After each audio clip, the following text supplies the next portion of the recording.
welcome everybody. While we are waiting for the presentation to be loaded, today is our 5th session of 10 in our protocol development. Succeed is looking at building capacity in operational research, in quality improvement and data management, and also we are looking at developing a model for decentralized learning. We've been offering different workshops throughout this year, starting with the value of operations research, followed by formulating your literature review. And then we looked at study designs, the quantitative study design, sampling and data analysis. Last week we looked at qualitative study designs and data analysis. And this week, we are going to be looking at an overview of mixed method study designs and data analysis. So the webinars generally run for an hour. You'll have an opportunity throughout the webinar to ask questions. There will be polls that you can use. We also ask that you please make sure that your microphones are muted. The presentation is just being flashed on screen. Please let me know or Leandra know via the message IM function on the left hand side of your screen if you have any difficulty. Leandra is providing support in terms of logging on and all the technicalities around the webinars. So like I said, my name is Lynn. Our presenter today is Tawanda, and he is currently at Oxford on a short stay working on his PhD. But his full-time capacity is here at the Biostats unit at the Center for Evidence-Based Healthcare. Leandra's address is on the screen. If you get kicked out of the webinar, please send her an email. She's on her email at the moment. You can contact her if you have any difficulties. I want to go through some rules on the webinar. So you'll see these little buttons at the bottom of your screen. Please make sure that your microphone is switched off, and it has to have a little line through it, which means that we can't hear you. When it comes to question and answers, we'll ask you to please type the questions in the IM box on the left hand side of the screen. If your video somehow happens to go on, we'd love to see you and say hi, but please make sure that your video is switched off. We are trying to manage the video controls from our side, but if there is a glitch and yours goes on, please make sure that it is switched off at all times. From time to time, we'll be using the poll function. So this means that a question will appear on the screen and you are able to select in the webinar itself. So today, Tawanda is going to be talking about mixed methods research definitions and characteristics, when to use mixed methods method study designs, and some challenges in conducting the mixed methods research. So I hope you enjoy it, and please remember that the resources after today will be available on the Succeed website, which is on the last slide, and you are able to contact me if you can't find the relevant information. Tawanda, over to you. Thank you, Lynn. So as Lynn said, today is a short overview of mixed methods designs that we're going to discuss. And just to repeat, my name is Tawanda Chivese. I'm an epidemiologist in the Biostats unit. Again, just quickly, the topics that we're going to cover, we're going to discuss the definition and characteristics of mixed methods, why and when you must use them. We will discuss some major study designs. There are quite a number of mixed method study designs that are out there. However, we'll focus on a few that are widely used, and we'll also discuss a few that are not so common. We are also going to discuss some challenges involved in some of these methods that researchers need to overcome. So briefly, what is mixed methods? So mixed methods research is research that involves collecting, analyzing, and mixing both types of research. So you've already covered quantitative and qualitative research methods. With mixed methods, you try and use the two. However, it's important that the use of these methods should be focused on answering a question. And again, I'm just reminding you, because I think you have been taught this before, that you don't start with a method, you start with a research question, and then you find the appropriate methods to answer that research question. With mixed methods, it's not enough for you to collect and analyze quantitative and qualitative data. They need to be linked. There must be a link between the two. And again, there must be a reason why you choose to use them. One of the reasons is that if you use mixed methods, you may have a better understanding of the research problem than using one approach alone. Briefly discuss some of the characteristics of mixed research methods. Again, because we don't have so much time, I'm just going to quickly summarize them. There's more information out there. I'll give you resources and articles that you may be able to read and get some more information. So the main part of it is that as a researcher, the moment you say I'm doing mixed methods research, we expect to see both quantitative and qualitative data within that research. However, you may choose that one type is more important than the other, or takes a bigger component of your research than the other. You may mix those data in different ways. And lastly, you could use a mixed method as a single study where both components are in there, or you could do multiple phases of a study where you follow up one component with the other. I'll explain this further. So just a brief recap. There is always a debate about which is the best, qualitative and quantitative research. And I think the good thing is that nowadays people are realizing that it's possibly that these two methods complement each other, that some of the weaknesses in one method may not be in the other. So I've just done a brief comparison of these two methods just to make you understand when we say mixed methods uses the strengths of both methods, what we mean by that. So that little diagram there, it doesn't summarize everything about these two research methods. However, these are some of the main issues. So you normally carry out quantitative research when you want to generalize your findings, when you want to find some degree of objectivity. Again, that's a matter of debate, but we're not touching on that. However, one of the weaknesses of quantitative research is that the context in which the research is done is rarely taken into account. And that is a huge issue again, because sometimes the researcher may have their own values that they take into the research. It never comes out when it's in quantitative research, which is one of the biggest strengths of qualitative research. The other strengths are that it will cover issues in depth, it's flexible, it allows openness, you can change some of your methods midway, but the weakness is that the main weakness that quantitative researchers point out in qualitative research is that it can be subjective. And again, there's a lot of debate about it. However, when it comes to mixed methods, we link the strengths of these two research methods. And again, it's a matter of how you link them to bring out the strength in your research. So just a quick reminder about why we use mixed research. One, sometimes one data set or one method may not be enough to answer a research question. And sometimes you may need an explanation for initial results. We'll come to that again. Sometimes you may need to generalize exploratory findings from one research. I'll explain this further. And sometimes you do a research to enhance the method used in the first one. And sometimes multiple phases may be needed to understand research objectives.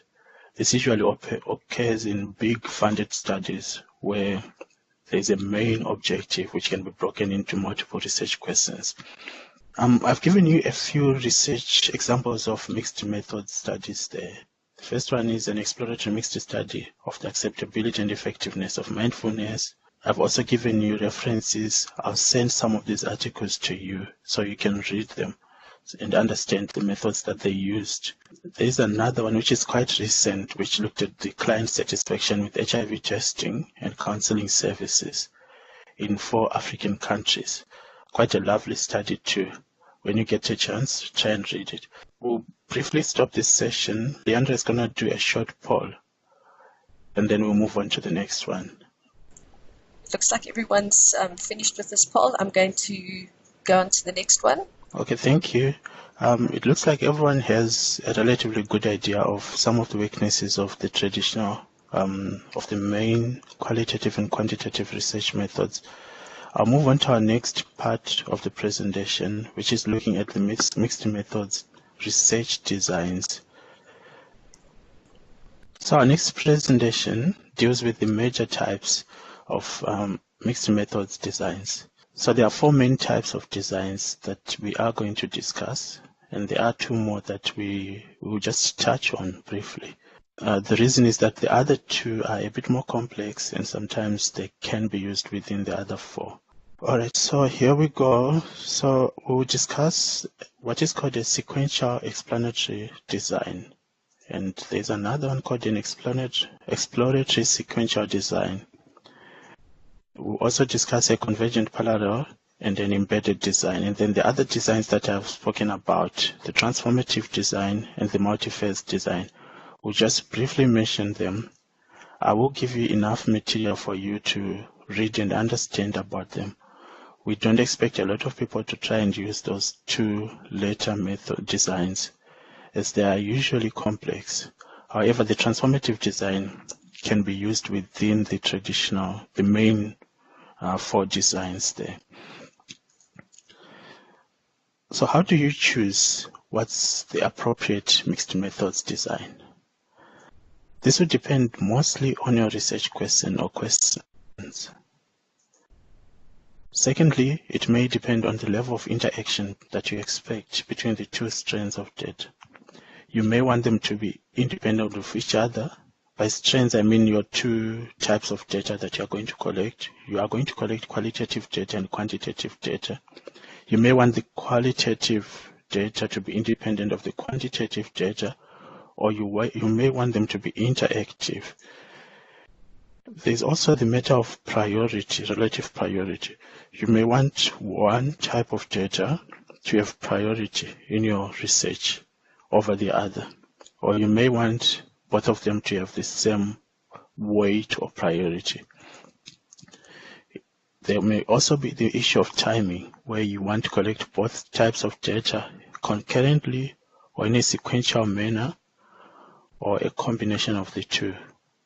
Then there's the issue of where and how you mix the 2 types of data, which is what we call a point of interface. I'm going to briefly explain what the point of interface is. And when we discuss the other methods, the major research methods, I'll show you where the point of interface is. So our point of interface is the point where the 2 strands of data are mixed, where you, the researcher, decide that this is where I'm going to mix my data. There are a number of possible points of interfaces. You could mix them during data collection, where your qualitative or quantitative data, you use them to build on to subsequent collection of the other type of data. Or you could mix them during data analysis. And there are ways of doing that. It could be either through transformation of one type of data into the other, or just to analyze the combined data. Or you could mix them during interpretation, which means you have collected them separately, you have analyzed them separately, and then when you interpret them, you compare and combine the results. Now we'll discuss the 4 main methods. That's the main thing that we're going to discuss in this afternoon. The main methods that we're going to discuss are the sequential explanatory, sequential exploratory, the embedded design, and the convergent parallel designs. However, we'll start with the sequential explanatory design. So a sequential explanatory design starts with one form of data, which is quantitative, collected first, and then it's followed by the qualitative data. I've done a brief diagram there that shows you how it happens. So you start with the quantitative data, you follow up with qualitative data collection, and then you interpret the results. And again, as I said before, I will show you where the point of interface is. In this case, your point of interface is here, where after you have collected your quantitative data, you follow up, you decide to follow up with the qualitative. This is where you interface the two types of data. The purpose of this design is to use the qualitative approach to explain the quantitative results. Usually, you give more weight to the quantitative results. It's in a research where the quantitative data will mostly answer your research question. However, you may want the qualitative data to help explain some of the results that you get. I'll give you a few examples on this. So you design the second phase so that it follows from the results of the first phase, and then the qualitative results will explain the results of the quantitative phase. So an example here is you have measured adherence using a quantitative approach. So you have a questionnaire that measures adherence and gives you scores of adherence to post-exposure prophylaxis. However, you may find that in a certain group of people, for example, health workers, there's very low adherence. And these are what you call surprising results, because these are the people that you expect to adhere more to post-exposure prophylaxis, because they understand what it means. So for you to then explain that finding, you may then go on and do a few interviews with some of those people so that you can explain why there was low adherence in that group. Typically, it's a two-phase design. So you actually do one study, you follow it up with another study. Although it's within a big study, your phases follow each other. So your quantitative phase is sort of your main study, and it's followed by a smaller qualitative study. Your qualitative data depends on the quantitative results. So when you start with a sequential explanatory design, you may not be sure what type of qualitative data you will need. We'll discuss the implications of this when we discuss the ethics of this type of study design. And as I said before, your quantitative data is the priority. So there's a flowchart that I've given you there. I'm not going to go through it, but in brief, you start with you design and do your quantitative result, your quantitative strand, you analyze it, you look at the results, you decide how the qualitative study will be done. You do it, you analyze it, and then you interpret the connected results. So you're going to interpret the results of the quantitative results data using your qualitative study, or your qualitative study will add to that interpretation. So again, as I said, that's your general procedure there. You first collect, analyze quantitative data, you identify specific quantitative results that need additional explanation, and then you design the qualitative study based on what you learned from the quantitative results. You collect, analyze those qualitative results. Just a quick example here. My supervisor did a small intervention. I think it was on adherence to hypertension, which totally didn't work, even though the evidence showed that this was going to work. And she struggled to explain the results. She then followed it up with a qualitative result. This was something that she learned. And the qualitative results explained why that intervention failed. So that's one type of a sequential explanatory design. We'll discuss something a bit more complicated, which uses an almost similar design later on. So there's the issue of participants. What participants do you use in a sequential explanatory design? So the participants in your qualitative study should be those that came from the quantitative study, because essentially your aim is to explain the results that you got from a quantitative study. Your sample sizes would definitely be dissimilar. So remember, your quantitative quantitative study always uses a bigger number of participants, depending again on your study objectives and the differences that we expect to see. However, we know qualitative studies do not require a lot of people because you collect more data per person. So your qualitative study will use a smaller sample.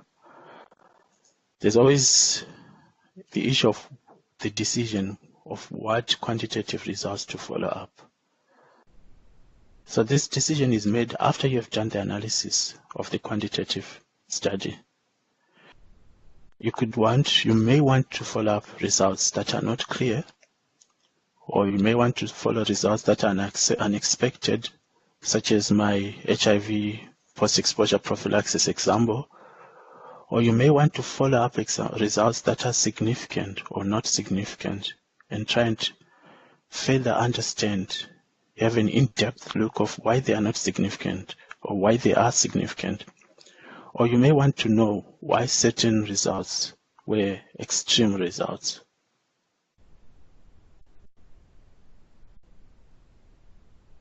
So we spoke about how you collect, how your participants are in an explanatory sequential study.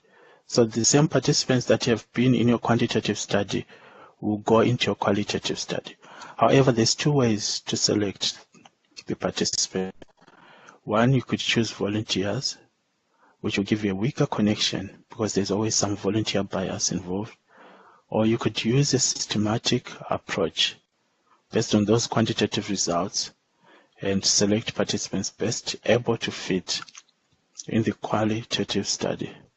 There's some ethics again involved in that. So we'll just quickly discuss ethics issues involved in explanatory designs. Usually, it may be better for you to do separate ethics approvals for each phase, because when you begin your study, you don't know what type of objectives, sub-objectives that your second design will look at. Or you could do one big ethics approval and state that the follow-up is going to be tentative. So you don't give the details to ethics. You tell them that we will then give the details later. However, from the start, it's very important for you to inform your participants as part of your informed consent process that there may be a possibility of a secondary data collection from them. So one way is to ask them, are you willing? We are going to collect data. We may need to collect data later from you. Are you willing to do it? And then give them that option to say yes or no to that. Then how do you interpret these connected results? Remember, you've done a separate quantitative study and you followed it up with a qualitative study. Usually your conclusion is about whether that follow-up qualitative study provides a better understanding of the research problem. Does it explain those unclear results? Does it explain those significant results? Does it explain those outliers?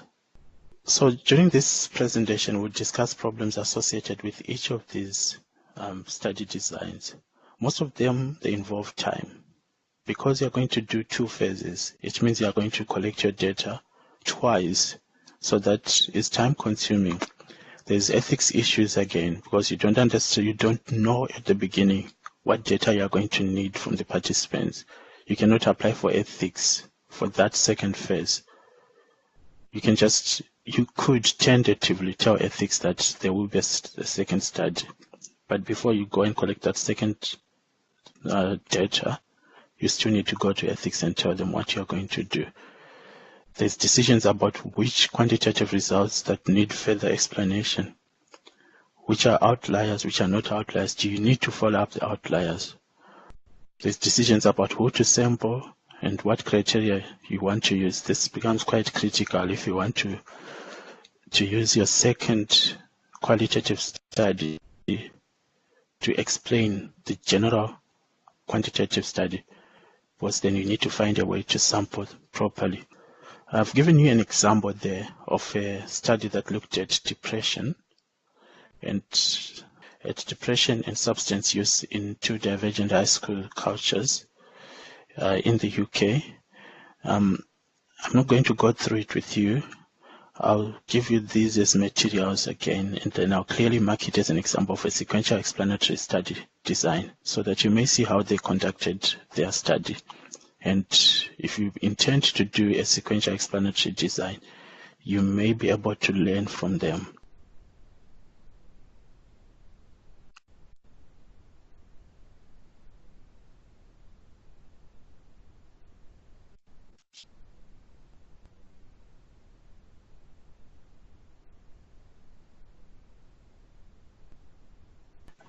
So a lot of people seem to understand what's a sequential explanatory design.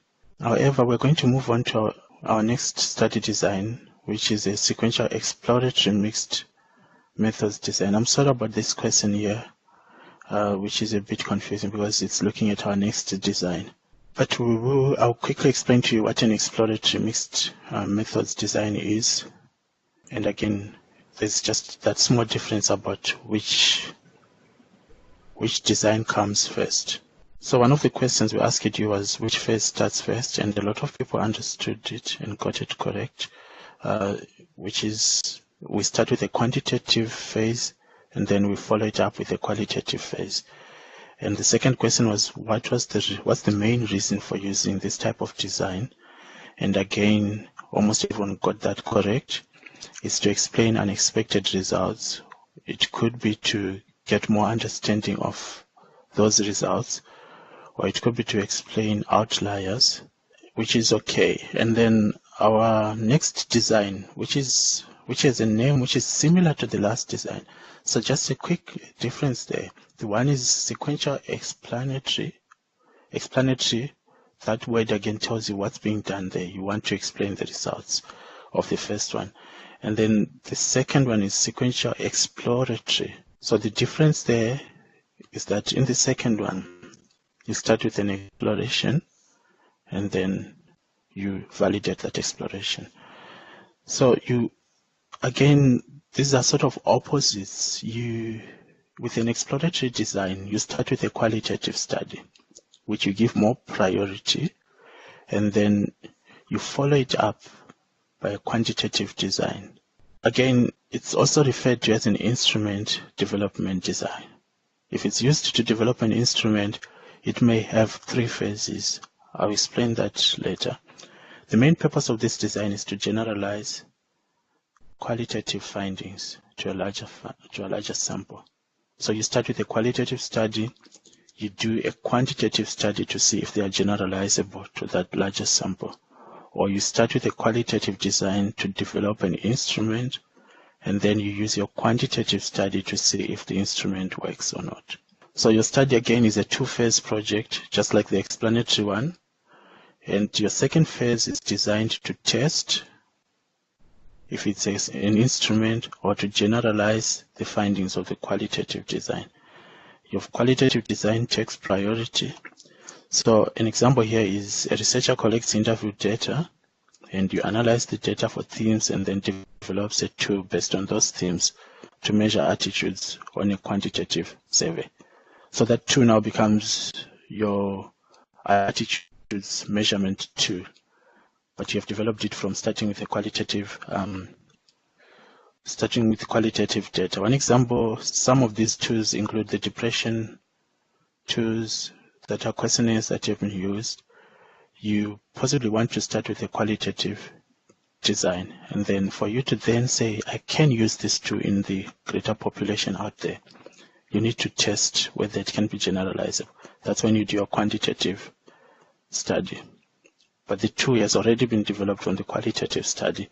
So that's why you give your qualitative study greater emphasis in this type of design. So as I said again, the purpose is to develop or inform the qualitative. The qualitative phase is used to develop or inform the quantitative study. You can use it for instrument design or for grounded theory. It could be that the instruments are not available or the variables are not known. A quick example of this is an interest checklist that occupational therapists use to try and see if they can develop a person's interests, whether that person can, for example, have better outcomes if they have depression, for example. So you may start with a society where you do not know what interests they are, and then you do your qualitative study where you ask them, you interview them, what are your interests? Do you watch TV? And then they tell you all those interests. And then you do your second quantitative study now to test if those interests can be generalized to their greater population. Sometimes there may be no theory or model to guide, and you want to develop that using this type of design. So key points, it's a two-phase design. If you use it for instrument development, these are questionnaires, for example, or tools that are used to measure or diagnose conditions, then you may need three phases: an instrument development phase, a phase testing, and then to apply that instrument. You collect your data at different times, just like the explanatory design, and then your qualitative results can help and inform the second method. We've spoken about that. And then sometimes there are ways you're asking the question, in what ways do the quantitative results generalize my qualitative findings? That's your sort of a main research question in this type of design. So we've spoken about this procedure. What you do, you collect qualitative data, you follow up with a quantitative design, and then you collect and analyze the quantitative data. Now, you need to understand that so in these procedures, for each phase, you collect the data, you analyze the data.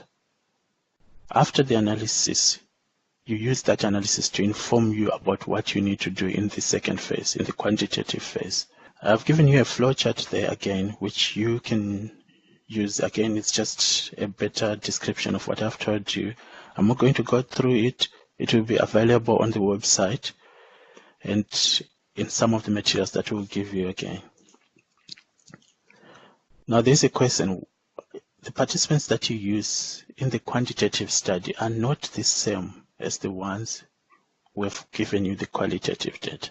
There are variants of this design where the participants that you use in the quantitative may come from the same, which means you may include a few that have given you the qualitative, but ideally you don't want to have those who have given you the qualitative data, because you can't validate the findings using the same person who have given you that data.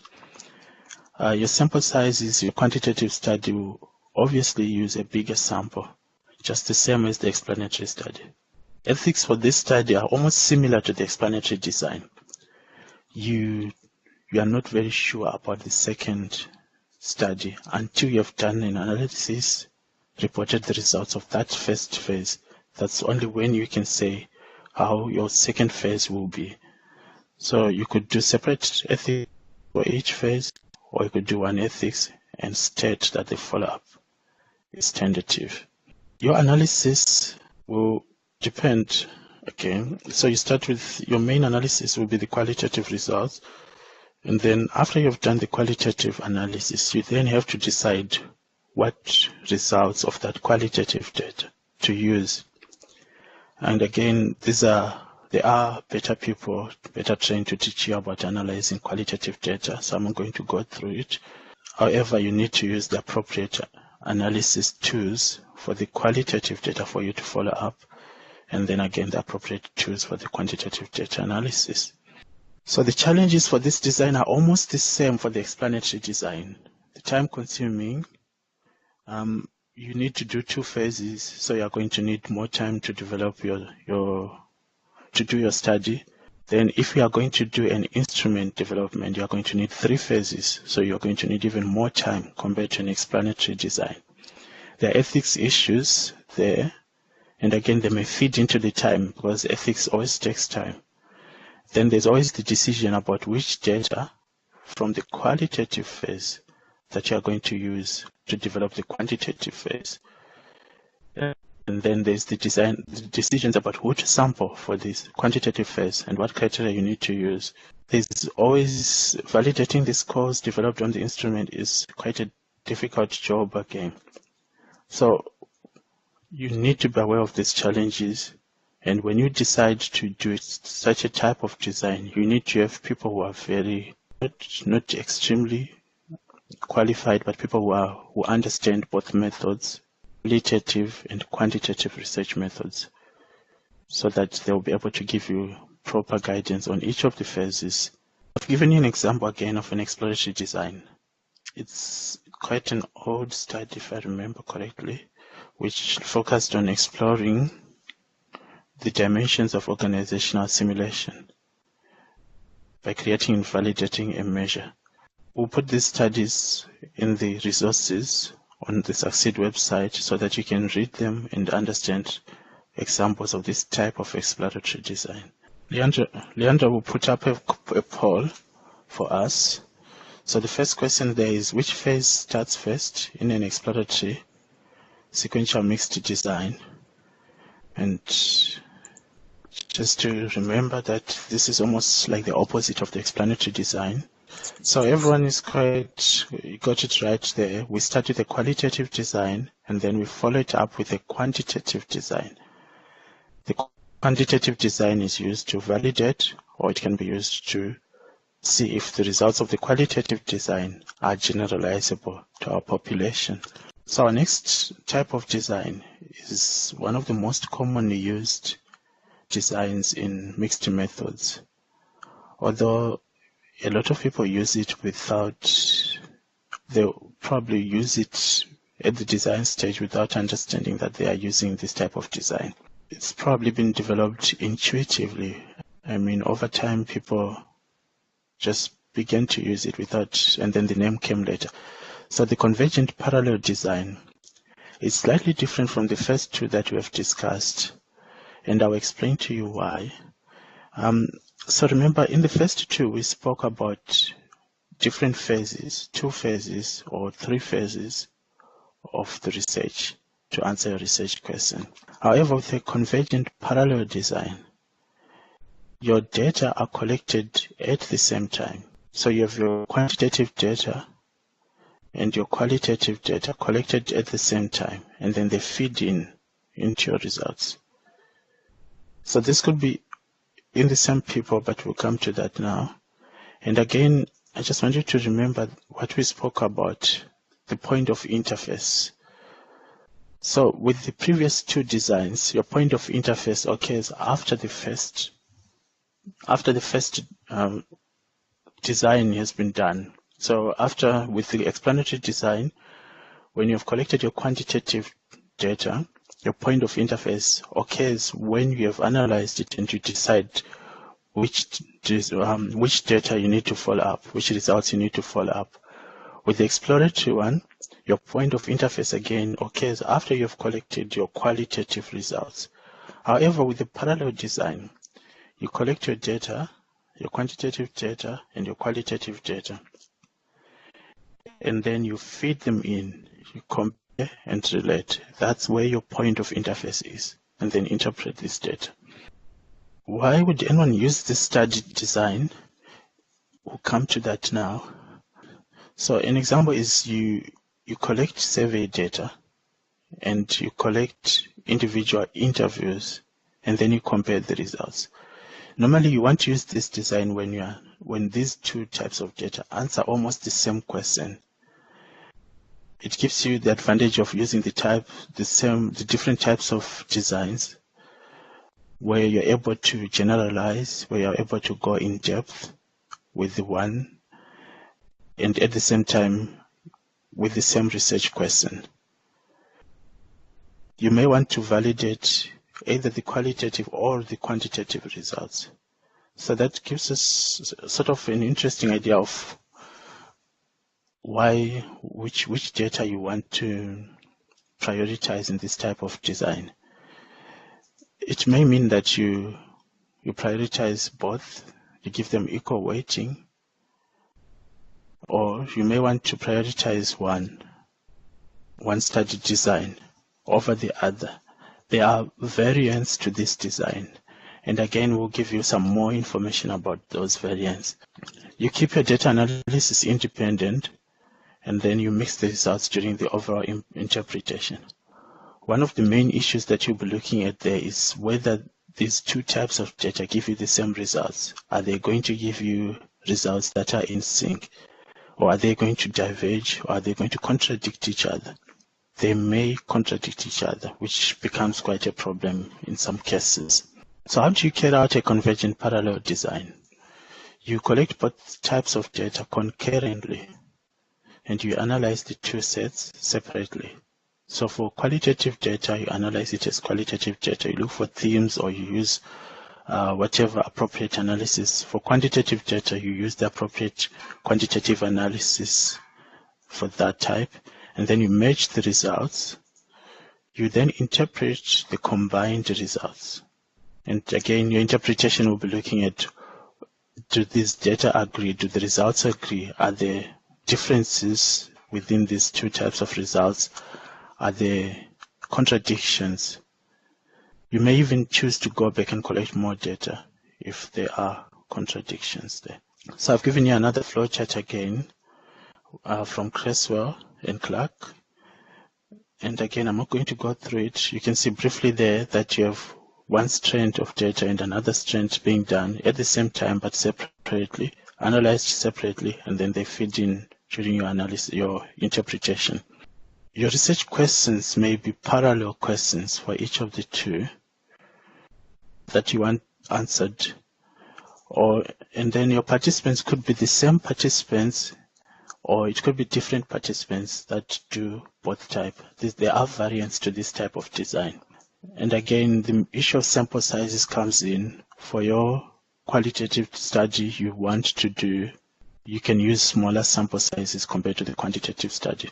So your data could be collected from one source or different sources, depending on whether your participants are the same or not.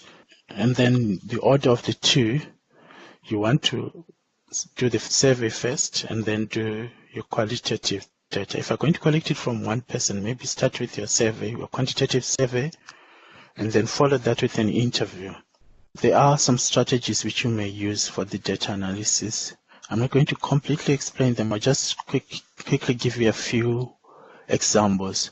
So one, you could do a side-by-side comparison in the results section, where you present the results of the qualitative study and the results of the quantitative study together, side by side. And then, or you could present them, the qualitative first, and then you follow them up with the quantitative results.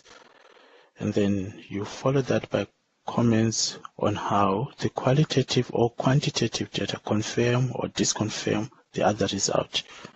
You could do a joint display where you use a table or figure to show both quantitative and qualitative results. And you could transform the data, one type of data, into the other. So usually you could transform the qualitative data using your themes into some form of quantitative data that you can then compare. You could create a new variable based on the presence of that theme, or you could create a new variable based on the number of times the theme appears.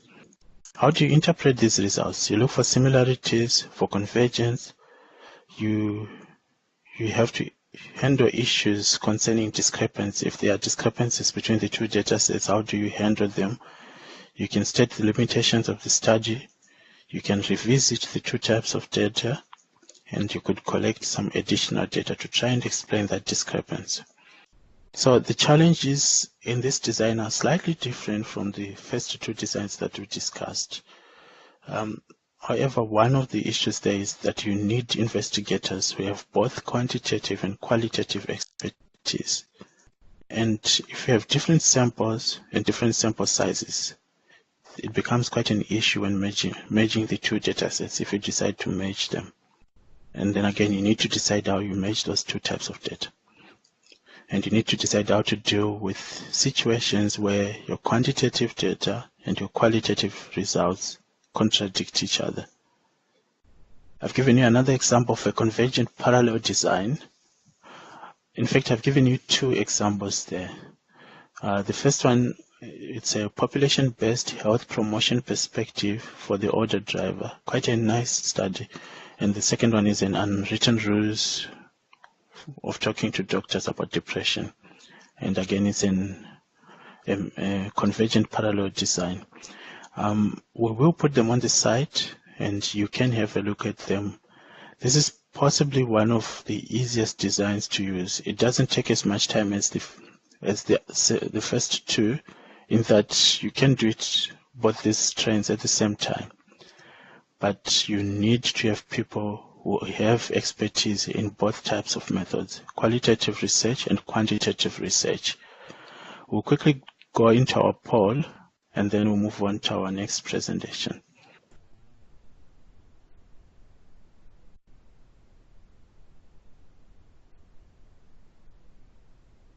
So our first question there is, which phase starts first in a convergent parallel mixed methods design?